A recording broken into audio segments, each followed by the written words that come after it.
Assalamualaikum warahmatullahi wabarakatuh. Perkenalkan, saya Cici Ari Astuti dari kelas KPID semester 5. Di sini saya akan menjelaskan materi tentang psikologi dakwah melalui media massa. Secara etimologis, dakwah berasal dari bahasa Arab, yaitu doa, yad'u, dakwan, doa yang artinya mengajak atau menyeru, memanggil seruan permohonan dan permintaan. Pada tataran praktik, dakwah harus mengandung dan melibatkan 3 unsur, yaitu penyampai pesan, informasi yang disampaikan, dan penerima pesan. Namun, dakwah mengandung pengertian yang lebih luas dari istilah-istilah tersebut. Karena istilah dakwah mengandung makna sebagai aktivitas penyampaikan ajaran Islam, menyuruh berbuat baik dan mencegah perbuatan mungkar atau buruk, serta memberi kabar gembira dan peringatan bagi manusia. Komunikasi massa dan media massa sangat erat hubungannya.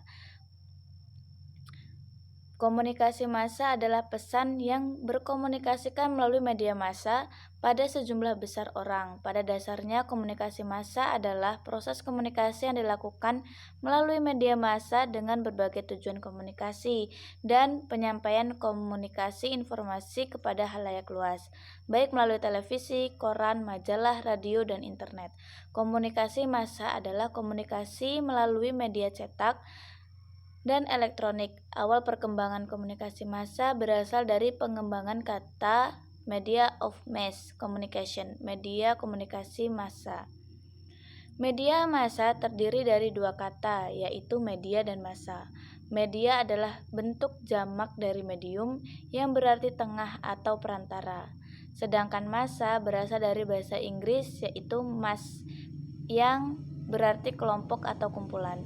Dengan demikian, media massa adalah perantara atau alat-alat yang digunakan oleh massa dalam hubungannya satu sama lain. Media massa merupakan media yang efektif dalam menyampaikan pesan-pesan dalam hal pesan keagamaan kepada halayak penerima dakwah. Ciri utama media massa elektronika ialah kesempatan.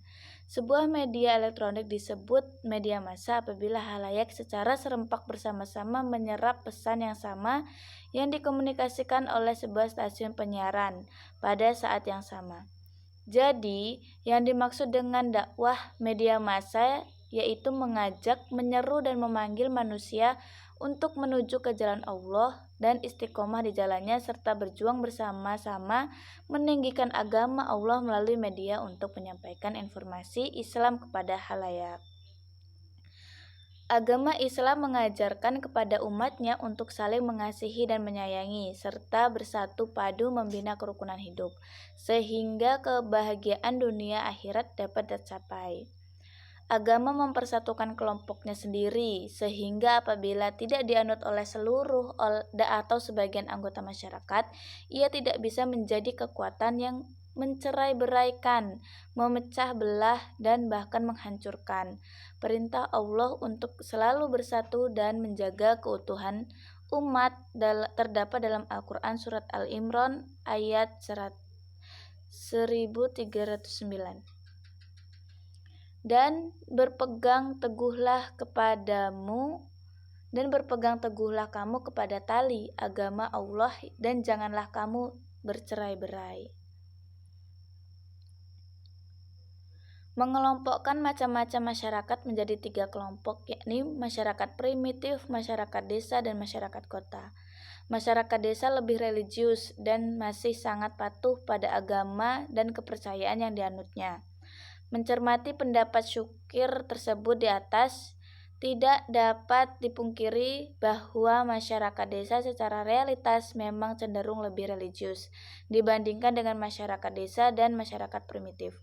Suasana religius di desa lebih terasa dengan adanya kebersamaan dalam mengamalkan ajaran agama.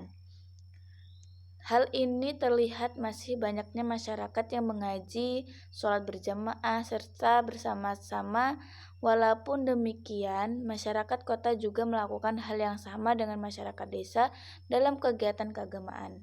Namun, karena pengaruh pekerjaan dan kesibukan serta waktu sajalah maka masyarakat kota cenderung mengamalkan ajaran agama lebih sedikit secara bersama-sama seperti masyarakat desa pada umumnya.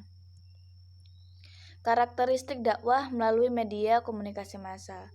Arus informasi dakwah melalui media massa tidak dipengaruhi oleh reaksi halayak mat'u, tetapi dikendalikan oleh dai.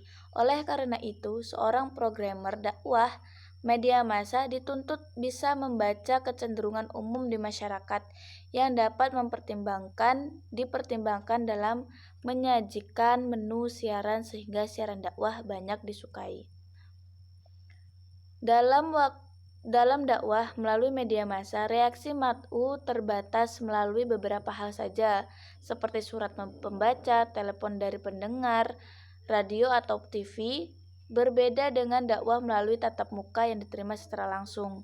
Reaksi mat'u banyak macamnya seperti tertawa, menangis, bertepuk tangan, teriakan, gerakan tubuh, dan lain sebagainya.